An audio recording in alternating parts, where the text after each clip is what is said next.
اے پیغمبر، میری طرف سے لوگوں کو کہہ دو کہ اے میرے بندو، جنہوں نے اپنی جانوں پر زیادتی کی ہے، اللہ کی رحمت سے نا امید نہ ہونا۔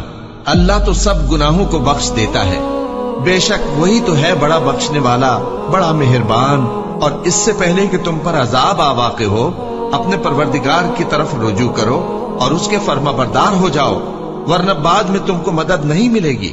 اور اس سے پہلے کہ تم پر ناگہاں عذاب آ جائے اور تم کو خبر بھی نہ ہو، اس نہایت اچھی کتاب کی جو تمہارے پروردگار کی طرف سے تمہاری جانب نازل ہوئی ہے پیروی کرو۔ ایسا نہ ہو کہ اس وقت کوئی شخص کہنے لگے کہ ہائے اس کوتاہی پر افسوس ہے جو میں نے اللہ کا حق ماننے میں کی، اور میں تو ہنسی ہی کرتا رہا، یا یہ کہنے لگے کہ اگر اللہ مجھ کو ہدایت دیتا تو میں بھی پرہیزگاروں میں ہوتا، یا جب عذاب دیکھ لے تو کہنے لگے کہ اگر مجھے پھر ایک دفعہ دنیا میں جانا ہو تو میں نیکوکاروں میں ہو جاؤں۔ ارشاد ہوگا کیوں نہیں، میری آیتیں تیرے پاس پہنچ گئی تھی مگر تو نے ان کو جھٹلایا اور شیخی میں آ گیا اور تو کافر بن گیا۔